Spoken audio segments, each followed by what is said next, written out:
Alright everyone, so this is Tempest 4000! Hooray! We finally got a new Tempest game! This is actually on the Xbox One. I'm actually playing this on the Xbox One X, and this is direct capture from the Xbox itself. I'm using the built-in capture software that the Xbox does. So that's how I'm getting this footage. There's also a PS4 version, and of course the PC version through Steam. Now, this has been a somewhat interesting development cycle because Tempest 4000 isn't exactly a new game. If any of you guys out there have a PlayStation Vita and you keep up with game releases for that platform, especially on the PlayStation Store, you might have noticed a game called TXK. This is actually from the same developer, Llamasoft, that also developed Tempest 4000, but the main guy, what's his name now? Jeff Minter. He is pretty much the guy that made Tempest more popular, especially back in the 90s when Tempest 2000 first came out for the Atari Jaguar. And then, of course, we got a Tempest 3000 for the new one. Probably no one ever heard of that system before. Maybe one or two people watching this video may have known about that system. But after that, we haven't really heard much about a new Tempest game for a while. Sure, there's been clones, and Jeff Minter and Llamasoft, they made a game called TXK, which was a spiritual successor to Tempest 2000. And that's when things started getting very interesting, because right after the release on the PlayStation Vita, they were going to port the game over to the Xbox and the PlayStation system. Basically port the game over to other systems. But then Atari came in and basically threw him and Llamasoft a lawsuit because of similarities between Tempest 2000 and TXK, which is funny because Atari doesn't really release that many games anymore. Yes, every once in a while they might release a game on the PC and somewhere on the cell phones, but in terms of releasing games for the consoles, you don't really see that. I don't know the entire backstory in terms of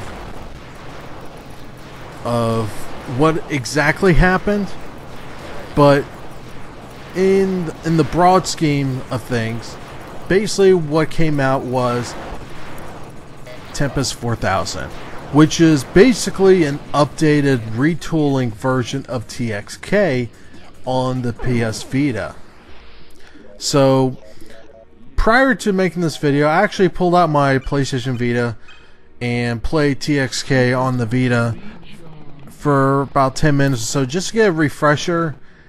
And while the gameplay and most things are very similar to one another, Tempest 4000 is mostly better. Now, there is one area though that I should discuss though. That has to do with the controls. While the controls aren't terrible, for me, for some reason, I don't know if it's because of the Xbox Elite controller and just using the D-pad, maybe because I'm using the, if you guys ever use the Xbox One Elite controller, you're going to know the D-pad thing has removable D-pad lids on them. So I've been using the one that's the metal circular type of D-pad. Maybe that's what I'm running into, because I'm not getting that that direct feeling of the D-pad itself. Maybe that's what I'm running into. But the controls aren't terrible, don't get me wrong. But they do feel a little more floaty than from TXK, and that's something I've noticed. So I'm not entirely sure if it's a retooling of how the game plays, or is because of the controller I'm using. I may have to try just a standard Xbox One controller, try the D-pad on there again, and see if there is still that same feeling. But for the most part, Tempest 4000 is a better game than TXK. Now, this is strictly a single player game. There's no splits.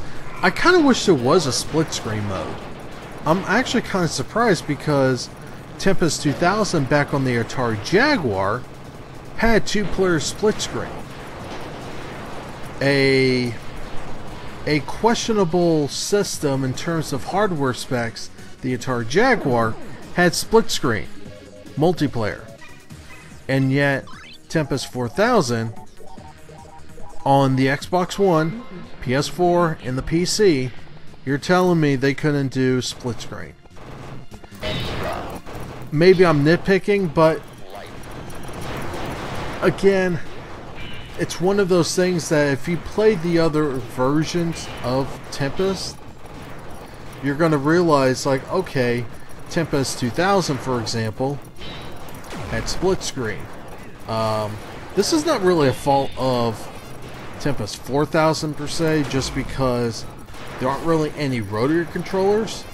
But Tempest 2000, if you managed to get a rotary controller for the Atari Jaguar, that version actually supports rotary controls. And I have to tell you, the rotary, Atari, if you're watching this video, either source it out, or any other manufacturer out there that makes controllers, come out with a rotary controller for Tempest 4000. That would be freaking awesome. And Atari or Lamasoft, if you're watching this video, if someone does come out with a rotary controller for it, patch the game so it supports it. A rotary controller for this kind of game would be perfect. But anyway, again, now I'm not going to talk about the graphics. You're looking at it right now. This is heavily inspired of the techno style of the past Tempest games. So Tempest 2000, 3000. But like I said earlier, this is mainly an upgraded version of TXK from the PlayStation Vita. Now, is this worth picking up? This is a $30 game. You can obviously buy the game digitally, but I did buy this game physically, mainly because I've always been a fan of the Tempest games. I played Tempest 2000. I don't even know how many hours I've played that game now in my lifetime. I must have played well over 60, 70 hours of that game. Yes, I managed to play an Atari Jaguar game for that amount of time. That's pretty impressive if you ask me. And Tempest 4000 is definitely one of these games where you're obviously going to get a lot of hours into it. Now, if you're someone that's not really into these arcade style shooters, I can understand that. But if you're someone that played Tempest, you know, the past Tempest games, Tempest 2000, or even similar versions of these Tempest games, if you're into these tube style shooters, go out and pick up Tempest 4000. I personally think it's a really good game. Now, in terms of online functionalities, you really only get an online leaderboard. So there's no online multiplayer. And like I said earlier, there's no split screen multiplayer, which is kind of a shame. I kind of wish it did have something like that. But it does have an online leaderboard, so at least in that way, and I'll be honest with you, that is probably going to be the main focus of the game, is trying to get the highest score possible. Now, there are 100 levels in this game, and obviously the higher the levels you get, the more challenging it's going to get. And I know there are plenty of people out there that absolutely love these kinds of games, but they can never complete it because of that reason.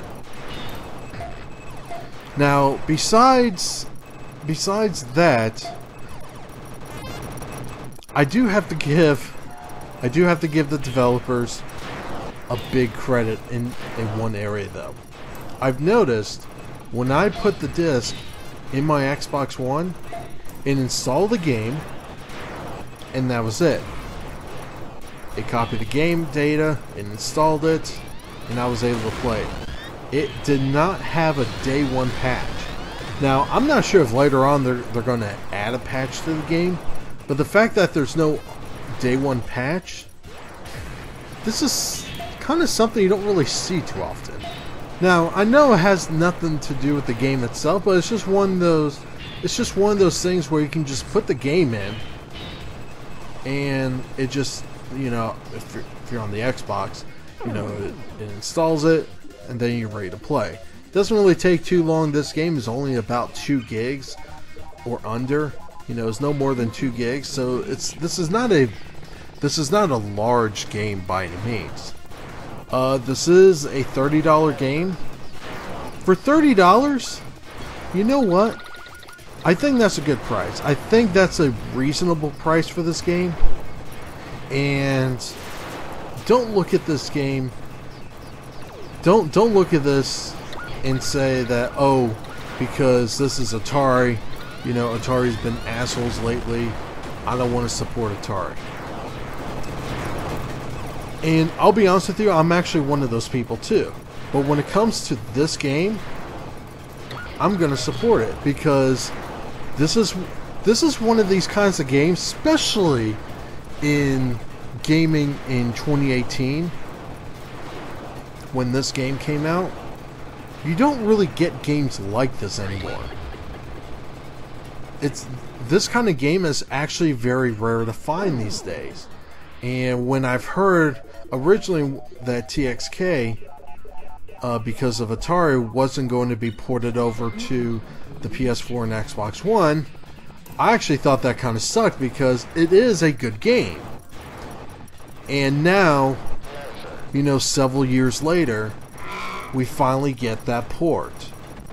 And in true Tempest fashion, with the name. Oh, by the way, the music, I have no idea how I almost forgot this. The music in this is great.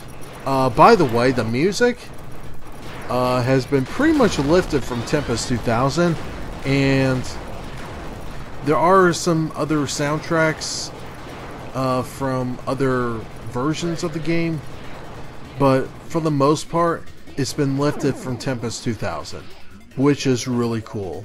One gripe, though, is I kind of wish it took some of those music from Tempest 3000, because Tempest 3000 actually has some good music in there too.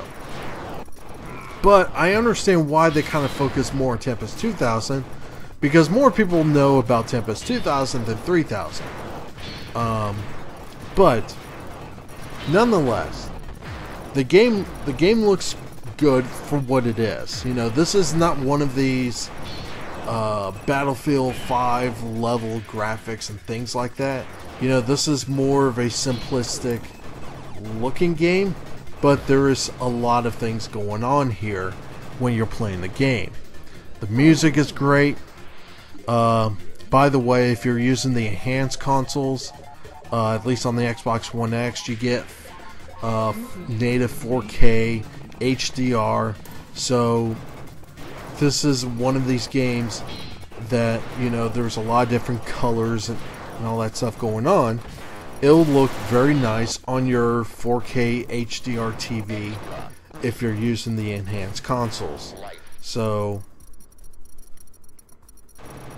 in terms, I don't really do ratings. I do the more, you know, should you buy it, should you try it, or should you pass it? Personally, for me, this game is a definite buy. This is going to be one of these games that you're always going to go back, even years from now, and just play it. It's just that good. So that's it. Like always, have a good one.